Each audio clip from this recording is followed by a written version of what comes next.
నమస్తే, welcome to Chitraseema 24 frames. నేను మీ Krishnaveni. Cinema ఇక్కడ బ్యాక్గ్రౌండ్ ఉందా లేదా అనేది అనవసరం. కాకపోతే ఆ గేట్లోకి ఎంటర్ అవ్వడానికి మాత్రమే అది ఉపయోగపడుతుంది. ఆ తర్వాత క్రమశిక్షణ, కష్టం మాత్రమే వాళ్ళని నిలబెడుతుంది. దేవదాస్ కనకాల గారు అంటే దాదాపుగా వెండి తెరకి యాక్టర్స్ని సప్లై చేసి ఒక ఫ్యాక్టరీని క్రియేట్ చేసిన వ్యక్తి ఆయన. వాళ్ళ అబ్బాయి రాజీవ్ కనకాల గారు మనందరికీ తెలుసు. విలన్గా, హీరోగా, క్యారెక్టర్ ఆర్టిస్ట్గా ఏ పాత్ర చేసినా మన పైన ఆ ముద్ర దాదాపు దశాబ్దాలైనా చెరిగిపోదు.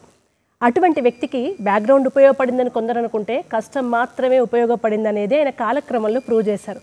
ఇప్పుడు సూపర్ హిట్స్తో మళ్ళీ ఒక్కసారి రాజీవ్ కనకాల అంటే జెన్జీ జనరేషన్కి కూడా అర్థమైపోయింది. ఆ రాజీవ్ కనకాల గారే ఈరోజు మనతో ఉన్నారు. ఇంకా ఆలస్యం చేయను, మాట్లాడేద్దాం. నమస్కారం సార్. నమస్కారం కృష్ణవేణి గారు. నమస్కారం, అందరికీ నమస్కారం.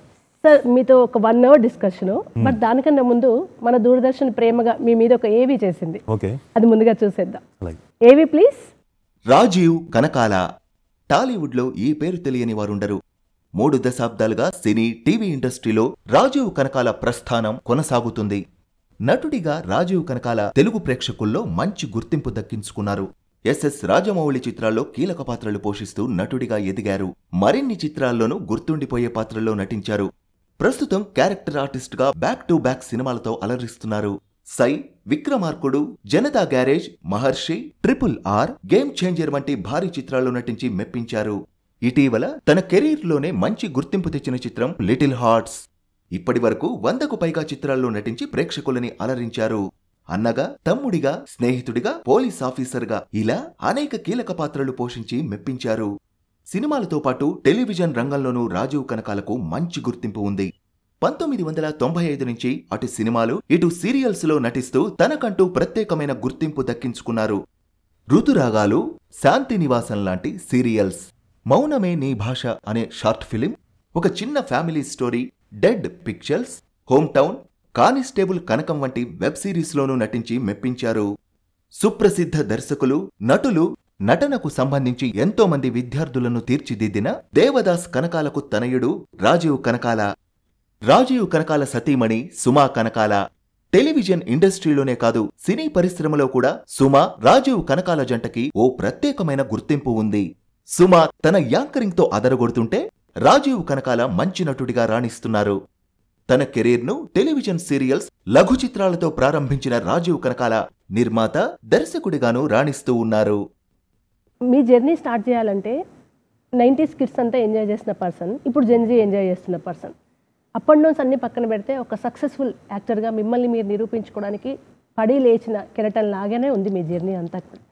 దీని వెనుక అసలు అవునన్నా కాదన్నా మీరు చెప్పినా చెప్పకున్నా ఒక బ్యాక్ బోన్ ఏంటి అంటే దేవదాస్ కనకాల గారు. అవునన్నా కాదన్నా అనే క్వశ్చనే లేదు. ఎలా సార్, చిన్నప్పుడు మీకు ఊహ తెలిసినప్పుడు మీ నాన్నగారు నాకు తెలిసి అంతా యాక్టింగ్లోనే కనిపించి ఉంటుంది, మీకు ఇంకోటి తెలియదు ప్రపంచం. ఎలా ఉండేది మీ బాల్యం అంతా? నా బాల్యం అంతా ఎలాగంటే అండి, ఇన్స్టిట్యూట్ మెడ్రాస్లో సౌత్ ఇండియన్ ఫిల్మ్ ఛాంబర్ అప్పుడు మా అమ్మ నాన్న అక్కడికి లెక్చరర్స్గా వెళ్ళినప్పుడు, మా అమ్మ కొంచెం లేట్గా జాయిన్ అయింది. అప్పటికి నేను 6 నెలల పిల్లోడిని.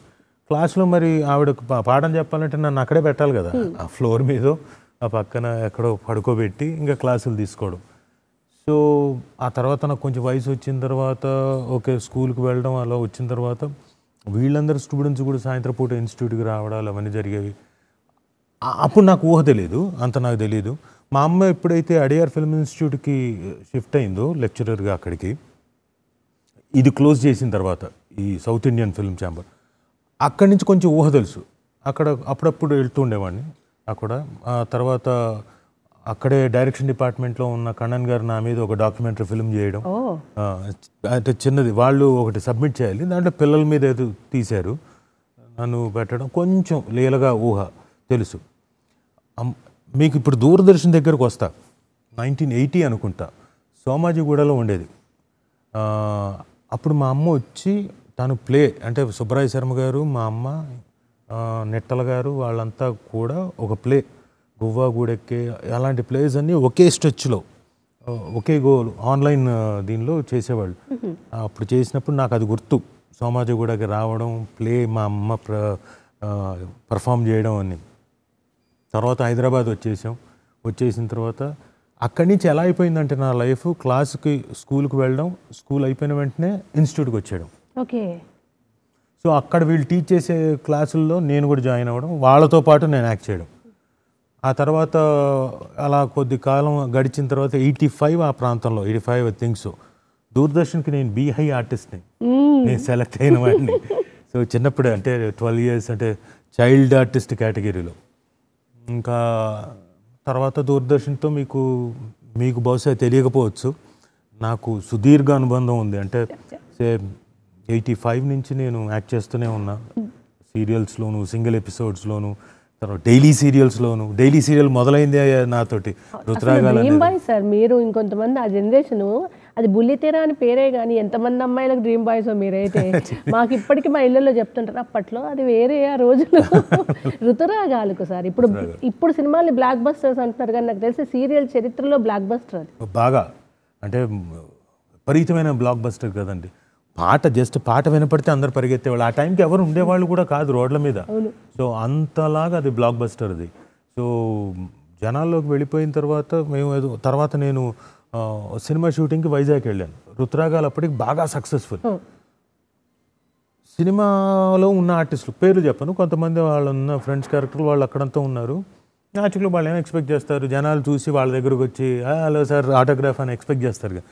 వాళ్ళెవరో నేను అప్పటికి ఋతురాగాలు బాగా సక్సెస్ఫుల్గా ఉంది, నేను కూడా అందులో క్యారెక్టర్ వస్తున్నాను, ఫ్రెండ్ క్యారెక్టర్. వాళ్ళెవరి దగ్గరికి వెళ్ళకుండా నా దగ్గరకు వచ్చి ఆటోగ్రాఫ్ ప్లీజ్, ఫోటోగ్రాఫ్ అంటున్నారు.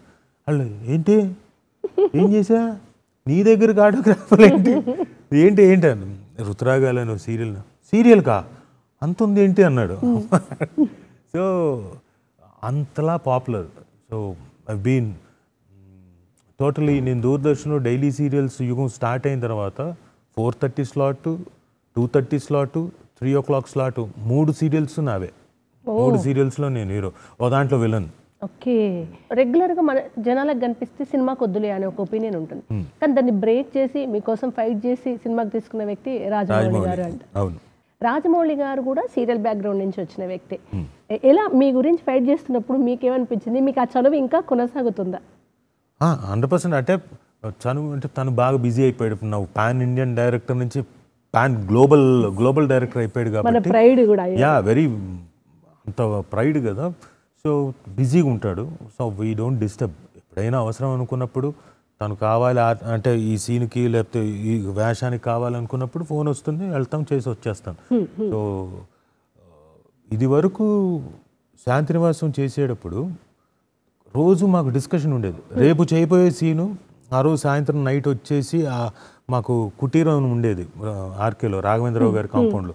అక్కడ కూర్చొని డిస్కస్ చేసుకున్నాం. ఇలా చేద్దాం అనుకున్నాం, అలా చేద్దాం, ఇలా షార్ట్ అలా చేద్దాం అనుకో, ఇలా వద్దు అలా అని, ఇట్లాంటివి ఏదో 1 గంట సేపు అలా డిస్కషన్ ఉండేది. నెక్స్ట్ డే మళ్ళీ పర్ఫామ్ చేస్తూ ఉండేవాళ్ళం. సో మరి జక్కనకి ఎందుకు నచ్చిందో ఏంటో తెలియదు నా పర్ఫార్మెన్స్. ఈ fought for me, student number 1లో రాజీవ్ ఉండాలని మాట్లాడి, ఎందుకంటే ఆ టైంలో వాళ్ళు ఏమన్నారంటే ఆల్రెడీ సీరియల్లో విపరీతంగా ఓవర్ ఎక్స్పోజ్డ్ అంటే నిజంగా ఆ పదానికి నేను అర్హుణ్ణి. ఎందుకంటే ఈటీవీలో 3 సీరియల్స్, 4 సీరియల్స్, దూరదర్శన్లో 3 సీరియల్స్, సిటీ కేబుల్లో 1 డైలీ సీరియల్. సో నేను ఏది వదిలిపెట్టలేదు. ఈవెన్ అప్పుడే కొత్తగా వచ్చింది మాలో వీక్లీ 52 ఎపిసోడ్స్ ఏదో అది. సో ఒకటి కాదు, అన్నిట్లో కనపడుతుండేవాడిని. సో న్యాచురల్గా ఎవరైనా అంటారు కదా, ప్రొడ్యూసర్స్ కూడా అలాగే అన్నారు, న్యాచురల్గా కొత్త వాడిని తీసుకుందామని. బట్ నో రాజీవ్ కావాలి అన్నారు. So that changed my life. అది ఒక్కసారిగా నా దిశని, నా మార్గాన్ని మార్చేసింది.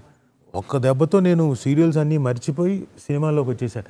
సీరియల్స్ని నేను సార్ నన్ను ఏమనుకోకండి, నన్ను వదిలిపెట్టండి సార్, సినిమాలో ఆపర్చునిటీ వస్తుంది, పోతున్నాయి సార్, నా క్యారెక్టర్ని ప్లీజ్ తీసేయండి సార్, మార్చేయండి, లేకపోతే చంపేయండి అని రిక్వెస్ట్ చేసుకుంటే అది కూడా ఇట్ టుక్ టైం. అంటే దాదాపు 2002 అక్టోబర్ వరకు నేను కంటిన్యూ చేయాల్సి వచ్చింది. చాలా కష్టమైన షెడ్యూల్ ఏమో కదా సార్ ఆ టైం అంతా. అంతే కదండి. ఇప్పుడు ఎలాగంటే అన్ని నంబర్స్లో ఉంటాయి టీఆర్పీ. దీంట్లో ఒక్కసారికి ఆ క్యారెక్టర్ కనుక పోతే డౌన్ పడిపోతుంది కదా. వాళ్ళు కూడా ఎలా ఒప్పుకుంటారు? వాళ్ళు కూడా టైం తీసుకొని అలా కాదమ్మా, ప్లీజ్ అమ్మా, ఏం పర్లేదు సినిమా చేసుకో, అప్పుడప్పుడు ఇందులో కనపడడం. సార్ వద్దు సార్, ప్లీజ్ సార్ అని చెప్పేసి, అతి కష్టం మీద వచ్చిన ఆపర్చునిటీ అర్థం చేసుకోండి అని చెప్పాను. అందరూ చాలా పెద్ద హృదయంతో నన్ను అలా సినిమా వైపు పంపించారు. అక్కడి నుంచి నేను సినిమా ఆర్టిస్ట్గా పేరు పొందాను. అవును, మీరు ఇంటెన్స్ క్యారెక్టర్స్ చేశారు దాదాపు చాలా సినిమాల్లో. మనకు తెలియకుండా 1, 2 ఓకే, కానీ అన్ని చేస్తే మన వ్యక్తిత్వం మీద కూడా ఇంపాక్ట్ కొంచెం పడుతుంది లాంగ్ రన్లో, తెలియకుండా సబ్ కాన్షియస్కి ఎక్కుతుంది అంటారు. ఇన్ని పాత్రల ప్రభావం మీ వ్యక్తిత్వాన్ని ఏమైనా మార్చిందా? మార్చలేదు. ఎందుకంటే నాది వేరు, నా వ్యక్తిత్వం వేరు, పాత్రల తాలూకు ప్రవర్తన కానీ ఆ వ్యక్తిత్వం కానీ అది వేరు. ఇప్పుడు నేను అందులో విలన్గా చేశాను చాలా సినిమాలు, ఎమోషనల్ క్యారెక్టర్స్ చేశాను, కామెడీ చేశాను. ఇవన్నీ దానికి దీనికి సంబంధం లేదు. అండ్ మేము యాక్టింగ్లో ఫస్ట్ నేర్చుకునేది ఏంటంటే అంతవరకే, కట్ అనగానే కూడా రిలాక్స్. ఈ యుద్ధ రంగంలోకి దిగే ముందు ఎట్లా ఉండాలనేది నేర్పించడమే అసలైన శిక్షణ. అది నాన్నగారు మీకు ఎలా చెప్పేవారు? ఆ సెన్సిటివ్ విషయం చాలా పవర్ఫుల్ విషయం కదా. నాకని కాదు, స్టూడెంట్స్ అందరికీ ప్రతి బ్యాచ్కి ప్రతిసారి ఇదే కంపల్సరీ లెసన్ ఉంటుంది. ఫస్ట్ మీ ప్రవర్తన మార్చుకోండి, మీరు మనుషులు, పక్క వాళ్ళు మనుషులు, వాళ్ళని గౌరవించడం నేర్చుకోండి. ఇక్కడ చిన్న లేదు పెద్ద లేదు, అందరూ ఈక్వలు. మీ పనిలో మీరు నిమగ్నమై ఉంటే అంతవరకే, తర్వాత వాళ్ళని అందరిని విష్ చేయడం ఫస్ట్ నేర్చుకోండి అని చెప్పేసి చిన్నప్పటి నుంచి మాకు అలవాటు అదే. మేము అందుకే నా ప్రొడక్షన్ హౌస్ మాది ఉన్నప్పుడు నేను ప్రొడక్షన్లో ఉండేవాడిని, అంటే సర్వింగ్ సెక్షన్లో ఉండేవాడిని. సో అందరికీ మేము వడ్డించేవాళ్ళం. మేము అందరితో స్టూడెంట్స్తో పాటు ఎక్కడైతే ఉన్నాం అక్కడ పడుకునేవాళ్ళం. అందరితో లైట్ మెన్లతోటి మేము వర్క్ చేసేటప్పుడు సరిపోయేవి కాదు. వాళ్ళకి వర్క్ ఫాస్ట్ అవ్వడానికి లైట్లు కూడా మోసేవాళ్ళం, ట్రాక్ అండ్ ట్రాలీలు మోసేవాళ్ళం.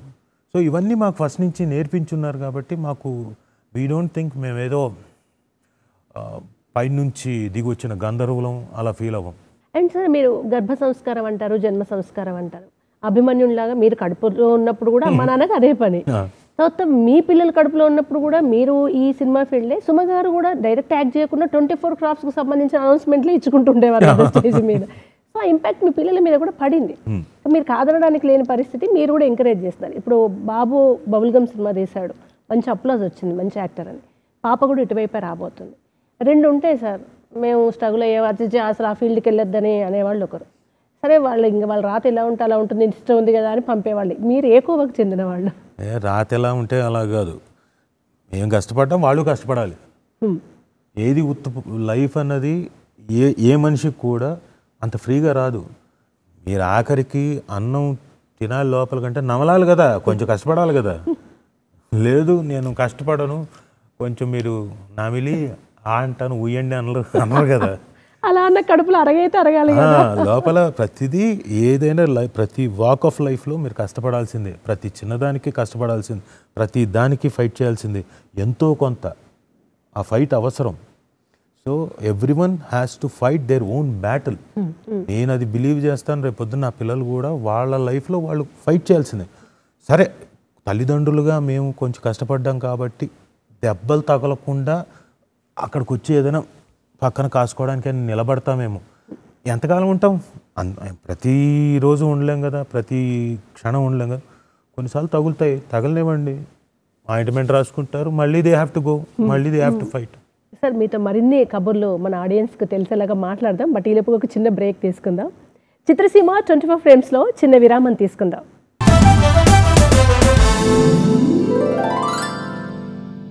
కార్యక్రమానికి తిరిగి స్వాగతం. సార్, మీ జర్నీని విభాగాలుగా డిసైడ్ చేయాల్సి ఉంటుంది. అందరిదేమో ఒకటి ఉంటుంది, మీది టీవీ, సినిమా, అందులో ఫస్ట్ హాఫ్, స్టేజ్, తర్వాత సెకండ్ ఇన్నింగ్స్, ఇవన్నీ ఇన్ని రకాలుగా షెడ్యూల్ని చాలా తక్కువ టైంలో టెస్ట్ చేసిన మనిషి మీరు కదా. మీకు ఏది ఎక్కువ ఇంపాక్ట్ వీటన్నింటిలో అంటే ఏం చెప్తారు?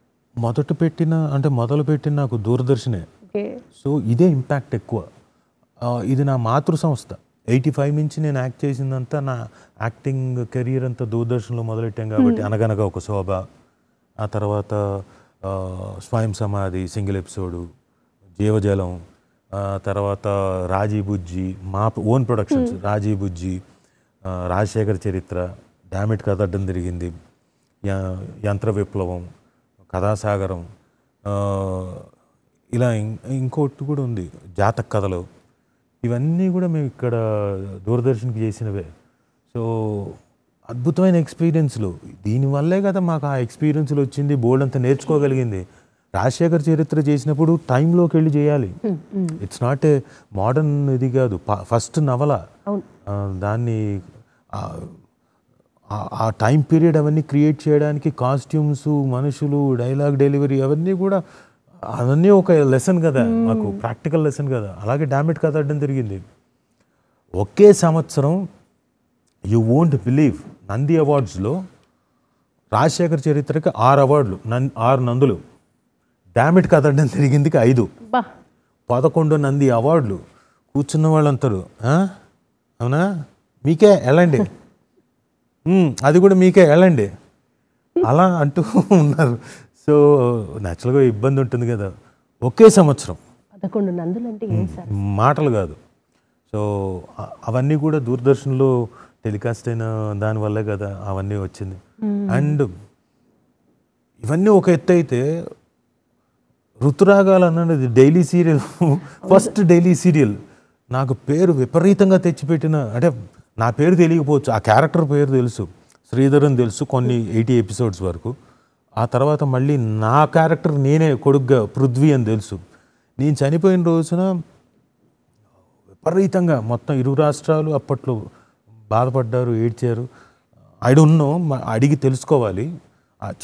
విన్నది. సుమగారు దాదాపు 20-30 ఏళ్ల ప్రయాణం సార్. మీరు అన్నారు చూడండి టైము అని. సుమగారికి ఏదో కాలచక్రం కూడా సహకరిస్తున్నట్టుగా తన కృషికి, కష్టానికి అసలు ఎక్కడ గ్యాప్ లేకుండా తన ప్రయాణం. మీరు ఇందాక ఒక మాట అన్నారు మనకి బ్రేక్ ముందు, డబ్బులు కావాలి కదా పని చేయాలని. కానీ చాలామంది సుమగారు అంత సంపాదిస్తుంటే అంతెందుకు రాజీవ్ కనకాల మంచి సెలెక్ట్ చేసుకుని అప్పుడప్పుడు చేయొచ్చు. కానీ నేను మీ గురించి వింది ఏంటంటే, నా చుట్టూ కుబేరులు ఉండనే కాక నా ఇండిపెండెంట్గా నా మార్కెట్ నాది, నేను సంపాదించుకోవాలనే మైండ్ సెట్. అది ఎప్పటి నుంచి ఉంది, ఎందుకు అలా ఉంది? చిన్నప్పటి నుంచి, అంటే ఫాదర్ దగ్గర నుంచి అలవాటైన ఆస్పెక్ట్ అది ఎప్పుడు. ఎందుకంటే పైగా నేను చిన్నప్పుడు అన్ఫార్చునేట్లీ మాకు డబ్బులు లేకపోవడం, పక్కన పని చేసుకునే వాళ్ళ దగ్గర నుంచి మా అమ్మ డబ్బులు తీసుకొని వాళ్ళకు వడ్డీ వేసి మళ్ళీ నెలకో 2 నెలలకో డబ్బులు ఇవ్వడం. ఏంటి డబ్బులు లేకపోవడం ఏంటి, ఎక్కడో మా నాన్న ఏదో ఓ పర్టికులర్గా పనికి వస్తుందని కొంత డబ్బులంతా అప్పు చేసి 5 లక్షలు, 5 రూపాయల వడ్డీకి, 7 రూపాయలకి, 10 రూపాయల వడ్డీకి ఒక సాలిడ్ అమౌంట్ 30-40 లక్షలు ఎంతో తీసుకొని ఇవ్వడం, ఒకేసారి మొత్తం అంతా పోవడం. డబ్బులు లేవా ఇంకా. మా ఫాదర్ ఏమో ఆ టైంలో ఫీల్ అయ్యి హీ వాంటెడ్ టు, ఇంకా ఏదో అనుకున్నాడులేండి, అది అందరి ప్రతి జీవితంలో ఒక ఫేజ్. నేను ఓడిపోయాను, ఇదేంటి పిల్లలకి ఏం చేయలేవు. మా అమ్మ దగ్గర అంటే మా అమ్మ ఏడ్చుకుంటూ వచ్చి నాకు చెప్పింది, అన్న ఏం పిచ్చేరా, నేను ఉన్నాను కదా సంపాదిస్తాను చూడు అని చెప్పేసి అన్న తర్వాత నుంచి నేను ఐ స్టార్టెడ్ వర్కింగ్. అంతకుముందు నుంచే వచ్చేవి డబ్బులు, అప్పుడు అడపదడప వచ్చేవి. ఇంకా అప్పటి నుంచి ఇంకా ఎక్కువగా వర్క్ చేయాల్సి వచ్చింది, బాధ్యత వల్ల ఎక్కువగా ఎడాపెడా. అందుకనే ఒకటి కాదు, యాడ్స్, సింగిల్ ఎపిసోడ్లు, సిటీ కేబుల్కి, జెమినీకి, అన్ని ఛానల్స్ విపరీతంగా, దూరదర్శన్కి అన్ని రకాలుగా చేస్తూ వచ్చాను. సో అలా చేస్తూ వస్తేనే కొంతవరకు ఇది చేయగలిగాను. ఓకే, సుమ రావడంతో ఇంకొంచెం హెల్ప్ అయ్యి యాడ్ ఆన్ అయ్యి కొంత క్రియేట్ చేసుకుంటూ సపరేట్గా ఇల్లు మెల్లగా మాది ఓను అంటూ. అంతవరకు మాకు ఓన్ అనేది లేదు. సో ఓన్ అప్పటి నుంచి అలా ఒక్కొక్కటి చేస్తూ వచ్చాం. అది చిన్నప్పటి నుంచి ఉన్న ఆ ఇండివిజువాలిటీ అది ఎక్కడ పోదు. రంగస్థలం, సినిమా ఈ రెండింటికి వైవిధ్యం చెప్పమంటే ఏం చెప్తారు? అంతా ఒకటేనండి, కాకపోతే మాధ్యమం వేరే అంతే. ఇప్పుడు టెలివిజన్కి సినిమాకి ఏంటి తేడా అంటే అన్నీ ఒకటే. ట్రాలీలు ఉంది, ట్రాలీ వాడతారు, కెమెరానే ఉంది, కాకపోతే అక్కడ కెమెరా వేరే అంతే. లైట్లు వాడతారు, అక్కడ లైట్లు ఇంకొంచెం డిఫరెన్స్. ఇప్పుడు వచ్చిన లైట్లే, ఇప్పుడు మనకి ఈ లైట్లు ఉన్నాయి కదా, ఈ లైట్లే సినిమా కూడా వాడుతున్నారు. So everything is almost the same. So only the time. ఇప్పుడు మనకి ఇక్కడ 1 గోలో షూట్ చేస్తాం, అక్కడ ఏంటంటే కట్ చేస్తూ షూట్ చేస్తాం, అంతే తేడా. Same thing. ఇప్పుడు థియేటర్ కూడా అంతే. థియేటర్లో కూడా యాక్టింగ్ అన్నది ఫీల్ అయ్యే చేయాలి, కాకపోతే కొంచెం బాడీಲಿ కొంచెం లౌడ్ ఉంటుంది కదా, ఎక్స్ప్రెషన్ అయినా ఇదైనా లాంగ్ ఆడియన్స్ కనపడాలంటారు. కాదు కాదు కాదు, అది రాంగ్ నోషన్. ఏదో వెనకాల ఉన్నవాడికి కనపడడం కోసం అని ఎప్పుడు చేయకూడదు, తప్పది. అంటే తెలియక మనకి పాత గురువుల దగ్గర నుంచి వచ్చేసి ఒరే స్టేజ్ అన్న తర్వాత వాయిస్ని పెంచి అక్కడ దాకా వినపడాలి చెయ్యక్కర్లా. అది మామూలుగా మాట్లాడుతూ ఇలా అన్నా కానీ వాడికి కనపడుతుంది. ఎందుకు? మనం ఎప్పుడైతే సిన్సియర్గా ఫీల్ అయ్యి ఆ ఎమోషన్ని కనుక ఫీల్ అయితే అది ఆటోమేటిక్గా జనాలకు ప్రసారం అవుతుంది, వాళ్ళు ఆటోమేటిక్గా ఫీల్ అవుతారు. ఇది తెలియక చాలామంది లౌడ్గా చేస్తారు కొంతమంది. ఇప్పుడు మేము తల్లావజ్జుల సుందరం గారి దగ్గర మేము చేసేవాళ్ళం ప్రసన్నకు ప్రేమతో అని. స్టేజ్లో మేము అందరూ చాలా న్యాచురల్గా మాట్లాడేవాళ్ళం. చాలా ఎప్పుడూ క్రితం అంటే మైకులు సొఫిస్టికేషన్ మైకులు లేనప్పుడు కొంచెం గట్టిగా మాట్లాడవలసి వచ్చేది, అది కాదన్న. మైకులు బాగా సొఫిస్టికేటెడ్ అయిపోయిన తర్వాత సెంటర్లో ఒక మైక్ వేస్తే చాలు, అంత క్యాప్చర్ చేస్తుంది మొత్తం స్టేజ్, అటు ఆ మూల ఈ మూల. అప్పుడు అరవాల్సిన అవసరం లేదు, మామూలుగా మాట్లాడితే చాలు, వినపడుతుంది, కనపడుతుంది, అంతా జరుగుతుంది. అది ఒక రాంగ్ నోషన్ అంతే. సో వన్స్ మీరు ఫీల్ అయ్యి చేస్తే అద్భుతం, ప్రతి వాళ్ళకి ఇది చేస్తుంది. ఎగ్జాంపుల్గా చెప్తా, స్టానిస్లవిస్కీ అని ఆయన ఈ సిస్టమ్ని కనుక్కున్నాడు, దాన్ని రాశాడు, మొత్తం అంతా క్రోడీకరించాడు. ఈయన అరే గ్రేట్ నటుల్ని చూసి అరే వీళ్ళు పర్ఫామ్ చేస్తుంటే నాకు ఒక పర్టికులర్ సీన్ దగ్గరకు వస్తే ఒళ్ళు జలదరిస్తుంది ఏంటి అనుకున్నాడు. రెండోసారి చూశాడు, మళ్ళీ అక్కడే అవుతుంది. మూడోసారి చూశాడు, మళ్ళీ అక్కడే అవుతుంది. ఇదేంటి ఇంత గొప్పగా ఇలా అవుతుంది, ఏమై ఉంటుంది అని చెప్పేసి అతను అడిగాడు. ఇప్పుడు అతను స్టేజ్ మీద పెట్టుకొని ఇట్లా ఇట్లా ఇట్లా అని ఊగడు కదా, పెట్టుకొని చచ్చిపోవాలనుకున్నప్పుడు ఆ చిన్న ఫీలింగే కదా. అక్కడ 2000 మందికో వెనక ఉన్న వాడికి కనపడాలంటే కూడా ఇంతకంటే చెయ్యడు కదా. ఏంటి సార్ ఏంటి కారణం అంటే, చిన్నప్పుడు నేను చల్లటి నీళ్ళలో టబ్బులో పడిపోయింది గుర్తు చేసుకుంటాను. ఆ టైంలో అది ఫీల్ అయినప్పుడు నాకు వచ్చే ఇంపల్స్ని, అది ఏదైతే ఉందో సిన్సియర్గా ఫీల్ అవుతానో అది జనాల్లోకి వెళ్తుంది. ఇది టెక్నిక్ అంతే. అప్పుడు దీనికైతే ఊగిపోరు కదా, కనపడరు కదా అంత. అది ఎగ్జాంపుల్గా చెప్పడానికి ట్రై చేస్తున్నాను అంతే. దేవదాస్ గారి ఆ పరంపరని మీరు కొనసాగించాలనుకుంటున్నారు? చాలా ఉంది, కాకపోతే ఏంటంటే ఇప్పుడు చెప్పాను కదండి, లైఫ్లో పడి డబ్బులు సంపాదించాలి అన్నీ కవర్ చేసుకుంటూ వచ్చాం. ఆల్ డెట్స్ని అన్నీ చేసుకుంటూ అని ఉంది. నాకు తెలిసిన ఫ్రెండ్స్ ఉన్నారు టీచ్ చేయడానికి వాళ్ళంతా, బట్ నేను థియరీ చెప్పాలి కంపల్సరీ, ఎందుకంటే అది నాకు తెలుసు. నేను ఎందుకంటే I'm the qualified person for చెప్పడానికి. ఎందుకంటే చిన్నప్పటి నుంచి నేర్చుకున్నది, ప్రొఫెషనల్గా 2 years మా ఇన్స్టిట్యూట్లో నేర్చుకున్నది, బాలానందంలో బాలభవన్లో ఇలా ఒక 4-5 వర్క్షాప్ స్టూడెంట్స్ చిన్నపిల్లల వర్క్షాప్ అటెండ్ అయిన వాడిని, BA థియేటర్ ఆర్ట్స్ చదివిన వాడిని, MA థియేటర్ ఆర్ట్స్ చేసిన వాడిని. So I am qualified for that. ఇది సో చేయాలి, డబ్బుతో కూడుకుంది, టైం ఎక్కడ కుదిరితే అక్కడ నుంచి అప్పుడు తీసుకొని చేస్తాం, మళ్ళీ మొదలు పెట్టాలి. అడిగారు చాలామంది, అడుగుతున్నారు. నాకు తెలిసిన చాలామంది అంటే రావాలనుకునే వాళ్ళు, వాళ్ళ నాన్నగారు ఇప్పుడు చిరంజీవి గారు లాంటి వాళ్ళు కూడా అక్కడి నుంచే కదా. ఎందుకు రాజీవ్ కనకాల గారు ఆ పరంపరని కొనసాగించారు అంటే ఏం లేదండి, ఇక్కడే ఉండిపోవాలి, అది ఒక పెద్ద రెస్పాన్సిబిలిటీ. ఐ కాంట్ జస్ట్ ఇప్పుడు అదే చెప్తున్నా కదా, డైలీ సీరియల్స్లో ఎలాగైతే ఇరుక్కుపోయానో దాని నుంచి బయటికి రావడానికి టైం పట్టింది 2 సంవత్సరాలు. అలా ఒకసారి ఇన్స్టిట్యూషన్ అది పెట్టిన తర్వాత కాంట్ కమ్అవుట్, అంత ఈజీ కాదు. వాళ్ళకి మరి డబ్బులు కట్టి స్టూడెంట్స్ నేర్చుకోవడానికి వచ్చినప్పుడు వాళ్ళకి పాఠం చెప్పాలిగా. సార్ ఇప్పుడు మీ అమ్మాయి కూడా వేరే దేశంలో కొన్ని రోజులు నేర్చుకోవడానికి వెళ్ళింది, ఏముంటుంది సార్ తేడా? ఇప్పుడు ఇక్కడ మీరు నేర్చుకున్న దానికి వేరే దేశంలో అక్కడికి వెళ్ళి థియేటర్ ఆర్ట్స్లో కొంచెం 1-2 నెలలు కొంతమంది సంవత్సరాలు సిలబస్ తేడా ఉంటుందా, చెప్పే విధానం తేడా ఉంటుందా? థియేటర్ ఆర్ట్స్ కాదండి, అది ఫిల్మ్ యాక్టింగ్ కోర్స్. అది అదే లీ స్ట్రాస్బర్గ్ ఇన్స్టిట్యూట్కి వెళ్ళింది, అక్కడికి వెళ్ళి చదువుకుంది. ఏం లేదు, లీ స్ట్రాస్బర్గ్ ఇన్స్టిట్యూట్ అంటే అనుకుంటున్నాం కదా అంతే. ఇప్పుడు మా నాన్న కూడా అదే సిలబస్ అవే నేర్చుకున్నాడు. అక్కడి నుంచి వచ్చిన లీ స్ట్రాస్బర్గ్ దగ్గర నుంచి వచ్చిన సిలబస్నే కరికులంనే ఫాలో అయ్యి పూణే ఫిల్మ్ ఇన్స్టిట్యూట్ నేర్చుకొని వచ్చి ఆయన ఇక్కడ చెప్తున్నాడు. కాకపోతే ఇప్పుడు చెప్పేవాళ్ళు ఎవరు లేదు నేను చెప్పాలి క్లాసు. సరే మనకి ఇంటి చెట్టు వైద్యానికి పనికిరాదు అన్నట్టు. So and they wanted to explore బయట కంట్రీ, అవన్నీ చూద్దాము, అక్కడ ఏం చెప్తారు నేర్చుకుందాం. సరే okay, go and come. Second innings అన్ని సిక్సర్లే. దాని గురించి మాట్లాడదాం, కానీ ఒక చిన్న బ్రేక్ తీసుకొని మాట్లాడదాం. చిత్రసీమ 24 ఫ్రేమ్స్లో మరో చిన్న విరామం తీసుకుందాం.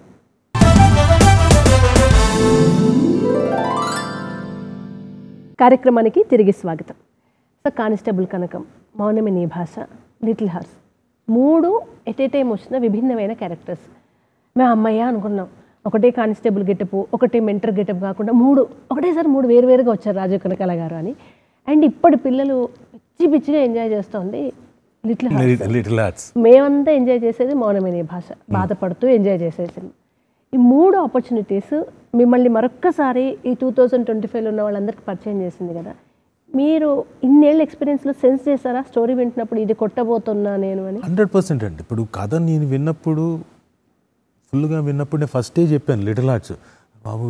యాక్చువల్గా లిటిల్ హార్ట్స్ అనేది ఓటీటీకి మాత్రమే అనుకున్నారు, థియేటర్ అనుకోలేదు. అద్భుతమైన కథయా, థియేటర్కి రిలీజ్ చేయండి, మీకు దండం పెడతాను, బాగుంది, బాగా పనికొస్తుంది, చిన్న పాయింట్ అయినా కథ ఇది ఇంపాక్ట్ క్రియేట్ చేస్తుంది, నువ్వు ఎక్కడ ఖాళీ ఉంచలేదు, జనాల్ని టోటల్గా లాఫ్టర్ రైట్ మీదకి తీసుకెళ్తున్నావు, రైడ్కి తీసుకెళ్తున్నావు, గో హెడ్ అన్న. అదే సార్ చూద్దాం సార్ అన్నారు. ప్లస్ ఆదిత్య హాసన్ కూడా ఉండింది, అతనికి కూడా థియేటర్కి వెళ్ళాలని. నేను చెప్పడం అదొకటి ఆస్పెక్టు, లేదు మేము థియేటర్కి వస్తాము, డోంట్ వరీ అని చెప్పేసి అన్నారు. అదొక అష్యూరిటీ ఇచ్చారు. ఫైనల్గా they have come to theatre. Reviews ఇచ్చే వాళ్ళందరూ ఎగ్జాంపుల్ తీసుకుంటున్న సినిమా ఉంటే లిటిల్ హార్ట్స్. అంటే 100 కోట్లు పెట్టి రిటర్న్ రావట్లేదు, చూడండి ఎంత తక్కువ వచ్చిందో, 1 డేలోనే మొత్తం కలెక్షన్ వచ్చేసింది, బంపర్ హిట్, బ్లాక్ బాస్టర్ అని, ఇంత హ్యూజ్ హిట్ అవుతుందని వాళ్ళ టీంని ఒకసారి ఇంటర్వ్యూ చేస్తే, అంటే మేము కూడా ఊహించలేదు ఎంత అవుతుందని. అక్కడ కూడా జోకే వాళ్ళది. ఎంత ఫన్నీ వేసారు. ఈ జనరేషన్ చూస్తుంటే మీకు ఏమనిపిస్తుంది వాళ్ళందరితో పనిచేసినప్పుడు? అద్భుతం.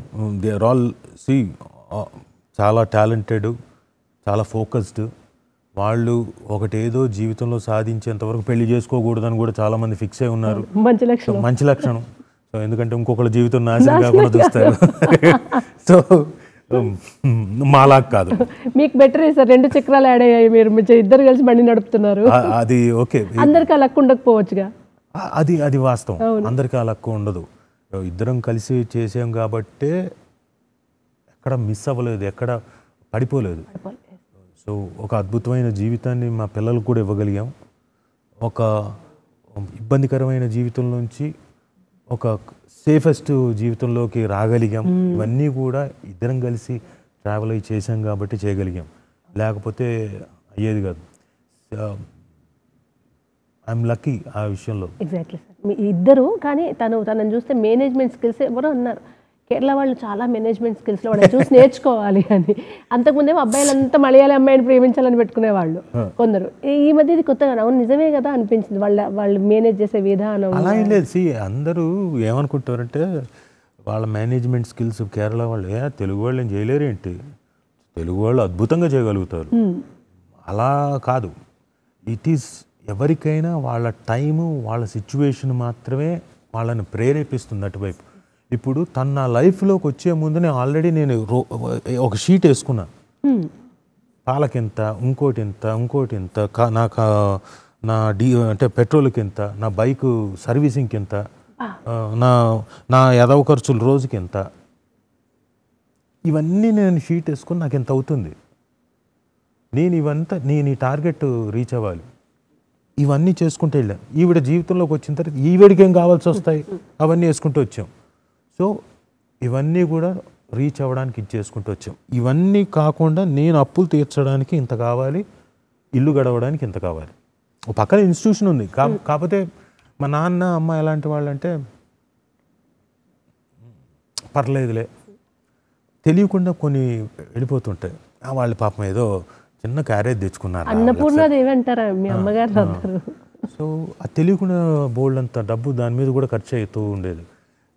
దాని మీద నాకు అది కాదు, మనకు బాగా ఉంటే పెట్టడం తప్పులేదు. అంటే రాజశేఖర్ చరిత్రే మాది, మరో రాజశేఖర్ చరిత్రే, రాజీవ్ కనకాల చరిత్ర. అంటే సేమ్ అట్లాగే తలకు మించిన తనకు మించిన దానం ఏది చేయకూడదు, అలాంటిది జరుగుతుండేది. సర్లే వాటెవర్, నేనేం దాని గురించి బాధపడలేదు. మంచిగా చేశారు, తిండే పెట్టారు, సో వాళ్ళు చేసింది మంచే. కాకపోతే ఇబ్బందులు ఉండేవి.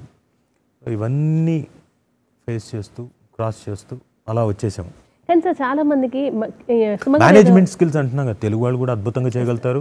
మనకే ఆ బ్రెయిన్స్ ఉన్నాయి, మనము చేయగలుగుతాం. Don't think that only Malayalis are yes, Malayalis కూడా వాళ్ళు చేయగలుగుతారు, తెలుగు వాళ్ళు కూడా చేయగలుగుతారు. ఒక 10 ఏళ్ల క్రితం వరకు కూడా పెద్దగా రెమ్యునరేషన్స్ లేవు సార్. బయట వాళ్ళు అనుకొని అంతగా ఏవో లక్షలు తోసిచ్చేవాళ్ళు ఏం లేదు. కానీ 5 ఏళ్ళ నుంచి 6 ఏళ్ళ నుంచి ఎక్కువ అన్నిటి మీద కనబడేసరికి 100 కోట్లు వచ్చేసాయంట అనే ఒక టాకు. ఇవన్నీ మీరేం చెప్తారు సార్? ఇవాళ రావడం కూడా అది లాటరీ తగలలేదు, కొన్నేళ్ల పునాది మీద నిలిచిన భవనం ఇది కదా. అలా అనుకునే వాళ్ళకి, లేదా ఈ భ్రమలు చూసి వచ్చేద్దాం మనం కూడా అనుకునే వాళ్ళకి మీరు ఏం చెప్తారు? అది అమాయకత్వం అండి, వాళ్ళకి తెలియక వాళ్ళు అలా అనుకుంటున్నారు. ఎస్, బాగా సంపాదించుకుంటున్నాం కాదంటలేదు, సేఫెస్ట్ జోన్లో అలా అని చెప్పేసి ఓ ఓ అని అంత కాదు. ఓకే, అందరికన్నా బెటరు, మిడిల్ క్లాస్ కన్నా అప్పర్ మిడిల్ క్లాస్ లెవెల్లోకి వచ్చాం, ఓకే. బట్ దీని వెనక ఎంత కష్టం ఉంది, ఎన్ని ఇబ్బందులు ఫేస్ చేసాం, ఎంత లైఫ్ను కోల్పోయాం. ఇప్పుడు నేను నా పిల్లోడిని, నా కొడుకుని, వాడిని ఎదిగే ఏజ్లో నేను చూడలేకపోయాను. ఎందుకు? సినిమాల కోసం పరిగెత్తు, 40 రోజులు అవుట్డోరు, అది అయిపోగానే 30 రోజులు ఇంకోటి, అక్కడి నుంచి అట్టే ఇంకొక సినిమాకి, డబ్బులు డబ్బులు డబ్బులు డబ్బులు. సో ఆ లైఫ్ని, చిన్నప్పుడు వాడు పెరిగే లైఫ్ని నేను చూడలేదే, మిస్ అయిపోయాను. సరే, ఏదో ఫస్ట్ బర్త్డే చేశాను ఏదో అనుకోవడానికి, 4 ఫోటోలు అనిపించుకోవడానికి తప్ప మనిషిగా నాకు గుచ్చుకోదా ఎక్కడో. అరే నేను ఎక్కడో సరిగ్గా నేను నా కొడుకుని చేయలేదే అబ్బా అన్న ఇబ్బంది ఉంటుంది కదా, బాధ ఉంటుంది కదా, ఇప్పుడు అనిపిస్తుంది కదా. సో ఇలాంటివన్నీ లైఫ్లో ఫేస్ చేసి, అండ్ ఎంత అంటే కాళ్ళు విరగ్గొట్టుకొని,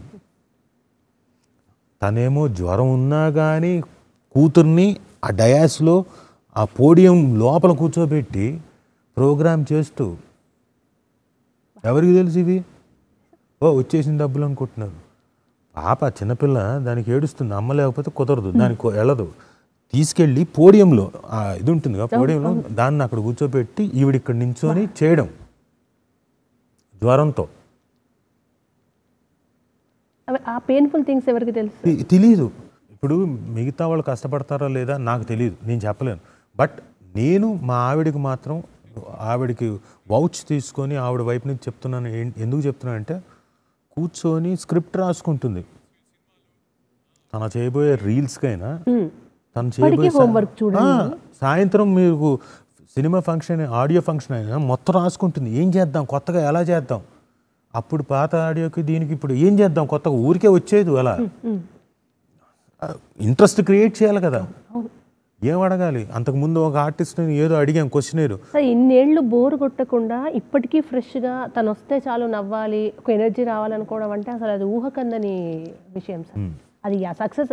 మీ అందరికైనా డైరెక్టర్స్ రాసిస్తారు, ఈ డైలాగ్ చెప్పండి అయ్యా, టేకు కట్టు ఏదో. ఆమె డైరెక్టర్, ఆమె యాక్టర్, ఆమె డైలాగ్ రైటర్, అన్నీ ఆవిడే అసలు. సార్ ఇప్పుడు మౌనమిని మీ భాష తీసుకున్నారు, మీ సెలెక్షన్ నాకు అర్థం కావట్లేదు సార్. లిటిల్ హార్ట్స్ ఒప్పుకున్నారు, తర్వాత కానిస్టేబుల్ కనకం ఒప్పుకున్నారు. అది చూసాము, ఎందుకు ఒప్పుకున్నారో అర్థమైంది. అసలు ఆ వెయిట్ అది, ఓహో ఎందుకు ఒప్పుకున్నారా అని.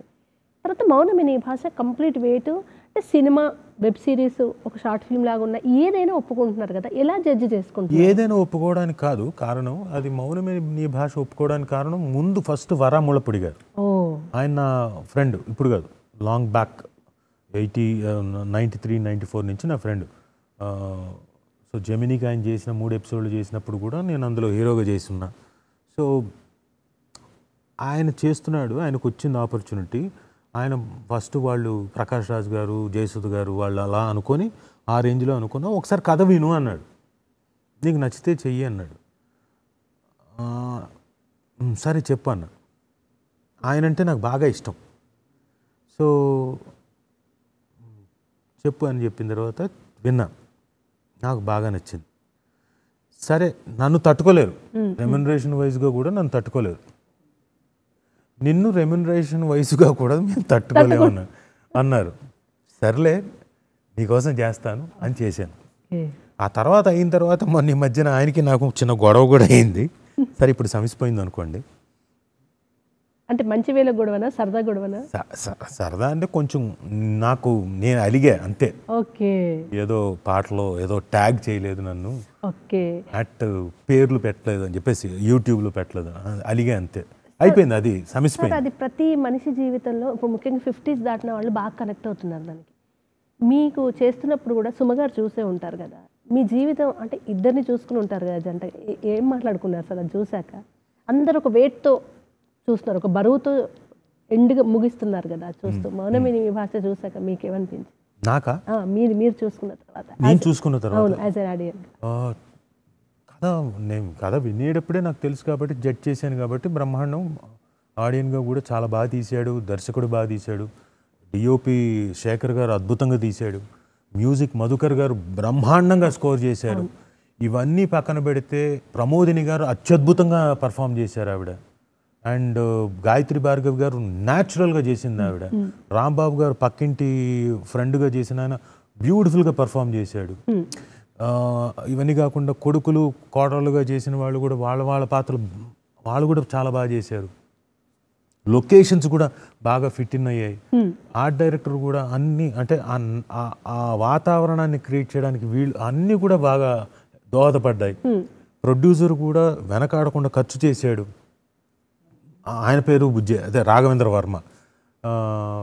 ప్లస్ ఎక్కడ డబ్బులకు వెనకాడకుండా ఒక లొకేషన్కి వెళ్ళి తక్కువ బడ్జెట్ అయినా తీసుకొని వెళ్ళి, అయినా కానీ దాంట్లో ఏమీ ఎక్స్పెక్ట్ చేయకుండా అక్కడికి వెళ్ళి ఎదురులంక అటువైపు వెళ్ళి మురమళ్ళ దగ్గరికి వెళ్ళి షూట్ చేసాం. యానంలో స్టే ఉండి అందరం బాగా చేశారు. నేను చేసినప్పుడు మాత్రం నన్ను నేను చూసుకున్నప్పుడు ఒక చోట కొంచెం ఓవర్గా చేశాను అనిపించింది.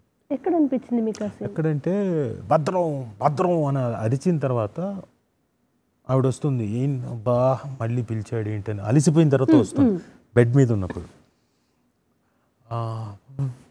ఆకలిస్తుంది. అక్కడ అంతలాగా చెప్పాల్సిన అవసరం లేదు, అలా చెప్పాల్సిన అవసరం లేదు అనిపించింది. కాకపోతే దానికి లీడ్ ఉంది.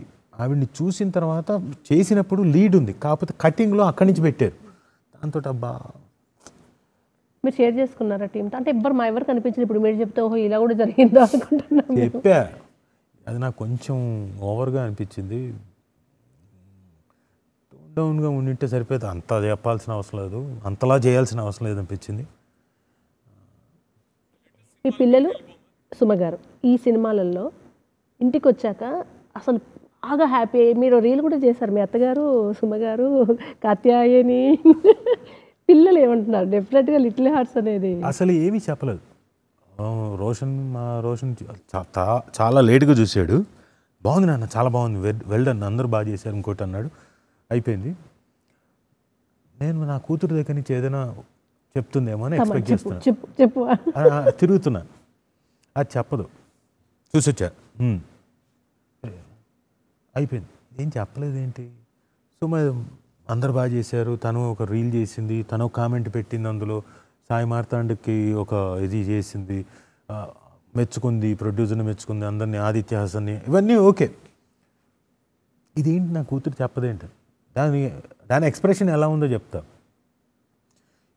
ఏమే మళ్ళీ మా రోషన్తో వెళ్ళింది, కనీసం ఒక మాట కూడా చెప్పలేదు ఆ సినిమా గురించి. అంటే ఏంటి చెప్పేది, ఇది 3వ సారి వెళ్తున్నా, అంతకన్నా ఇంకేం చెప్తాను. ఓహో, నీ ఎక్స్ప్రెషన్ అదా, ఓకే ఓకే, థ్యాంక్ యూ. మామూలుగా నాన్నలు చెప్తారు ఇలా, ఇంకేం చెప్పాలరా, మా పనే మీ ఎక్స్ప్రెషన్ అన్నట్టుగా అలా చెప్పింది. బా, సూపర్ కాంప్లిమెంట్ అందరికన్నా, నాకు తెలుసు అది బాగా. అమ్మయ్యా, థ్యాంక్స్, నీ కాంప్లిమెంట్ అదిరిపోయింది నాకు అనుకో. ఎదురు చూస్తే వచ్చింది తీపి కదా అది. అండ్ ఒక చిన్న ర్యాపిడ్ ఫైర్ ఉంటుంది మీరు, 1-2 wordsలో మీరు ఆన్సర్ చెప్పాలి.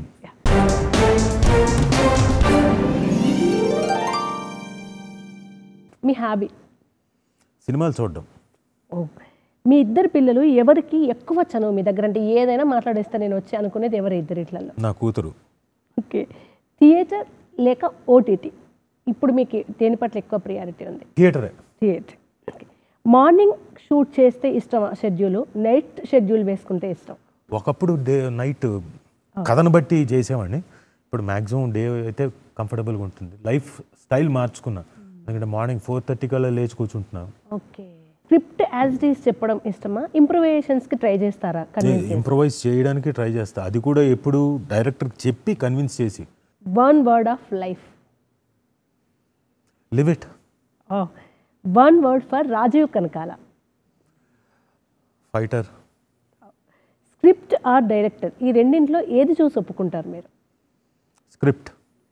10 సంవత్సరాల తర్వాత రాజీవ్ కనకాల ఎలా ఉండాలనుకుంటున్నారు? ఇలాగే యంగ్గా ఉండాలనుకుంటున్నాను. Wow, super. అందరి కోరిక కూడా. టైం మిషన్ ఇవ్వడం జరిగితే మీ కెరీర్లో ఒక మిస్టేక్ కరెక్ట్ చేసుకోవాలి, చేసుకుంటారా? అది నాకు మంచి జరిగిందని వదిలేస్తారు? టైం మిషన్ ఇస్తే 2018, 19, 20 దాన్ని కరెక్ట్ చేయాలనుకుంటున్నాను. మా మదరు, ఫాదరు. చాలా రోజులు సమయం దొరికితే ఇండియాలో ఎక్కువగా ఏ ప్లేస్కి వెళ్ళడానికి ఇష్టపడతారు? I like going to any place. కాకపోతే లక్కీగా షూటింగ్ ద్వారా వెళ్ళిపోతుంటాం కాబట్టి అన్ని ప్లేసులు చూసి ఎంజాయ్ చేస్తుంటాను. Rajeev Kanakala the actor, Rajeev Kanakala the husband, దేనికి ఎక్కువ మార్కులు వేసుకుంటారు? యాక్టర్కే. ఓకే. మన టాలీవుడ్లో మోస్ట్ అండర్ రేటెడ్ యాక్టర్ అబ్బా అని అనిపించింది ఎవరిని చూస్తే అనిపించింది మీకు? ఇప్పుడున్న దాంట్లో అయితే హర్షవర్ధన్. ఇంకా చాలా మంచి పేరు రావాలి అని ఒకటి, ఇంకా రావచ్చు, ఇంకా ఇంకా ఉంది స్కోప్ అని. బాగా ఇష్టమైన భోజనం? అన్నీ. భోజన ప్రియులు కదా మీరు? భోజన ప్రియుడిని. ఏవైతే టేస్టీగా ఉంటాయో అవన్నీ ఎంజాయ్ చేస్తాను. మా అమ్మ చేసే వంటల్లో మెంతిపప్పు, దప్పడం, గుమ్మడికాయ దప్పడం, పొడి చట్నీ,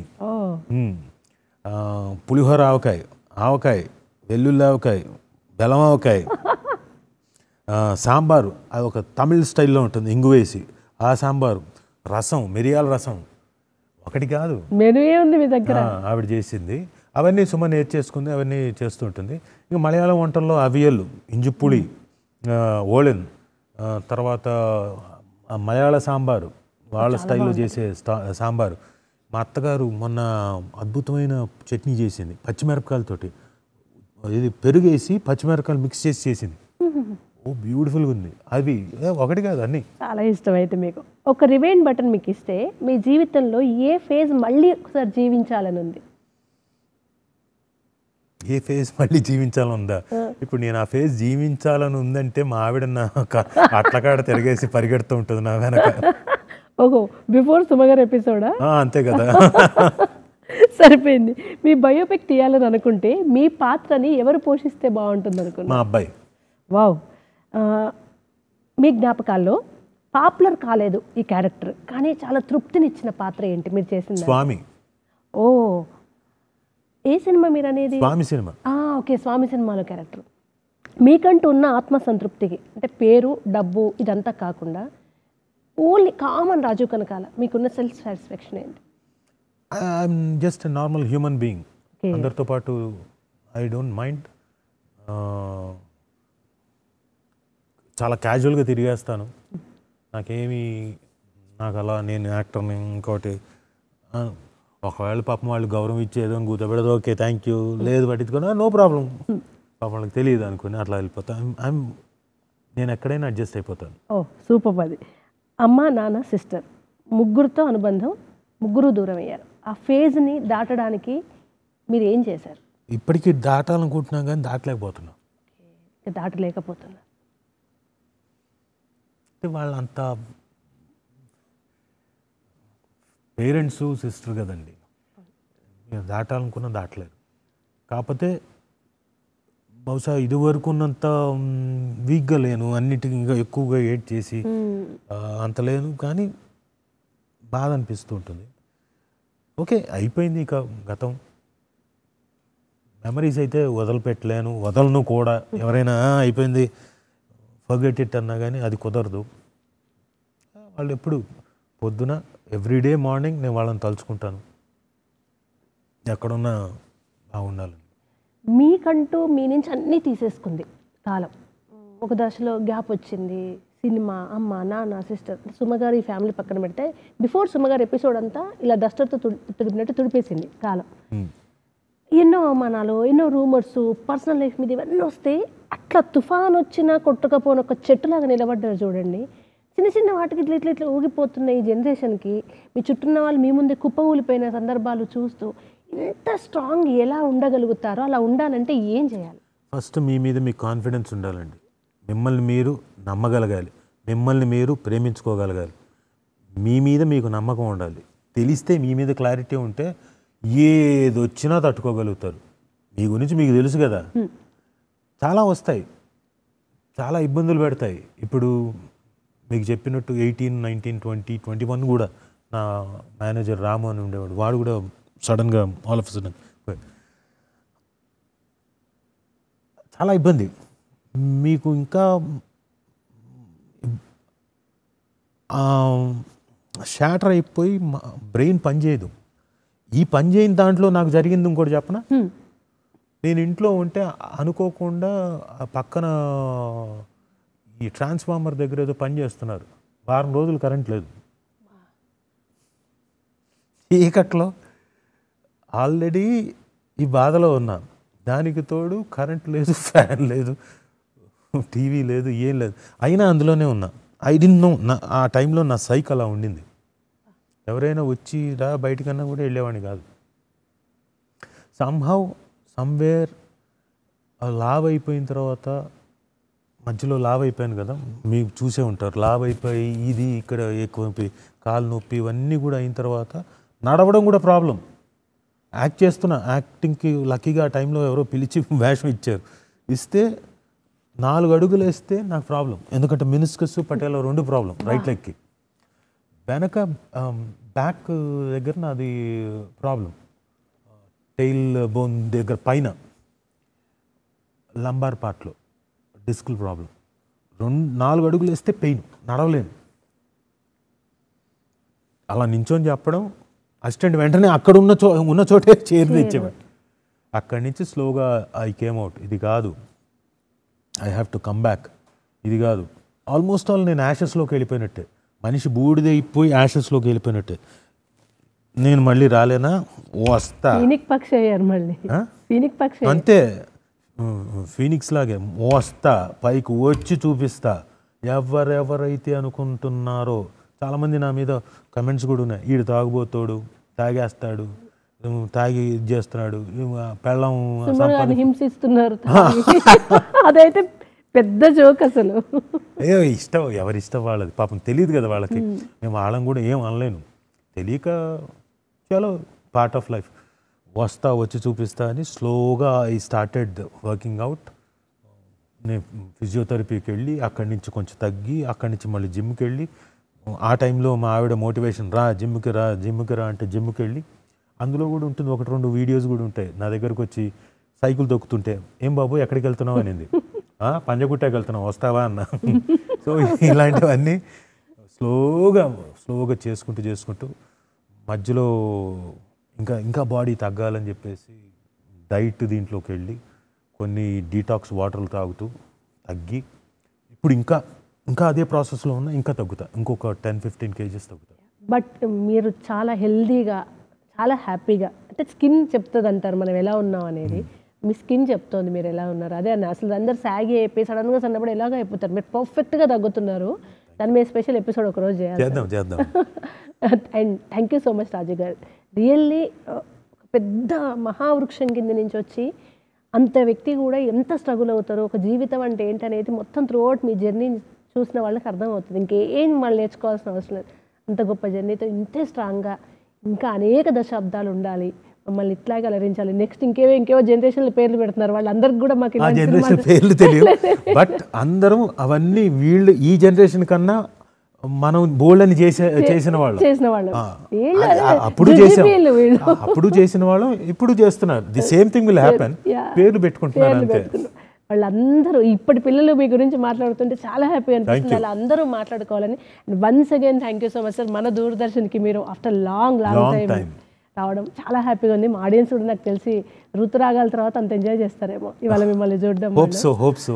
నేను కూడా ఒకసారి ఇక్కడి నుంచి కార్యక్రమాన్ని నుంచి నిష్క్రమించే ముందు మొత్తం దూరదర్శన్ స్టాఫ్ అందరికీ చాలా చాలా థ్యాంక్స్.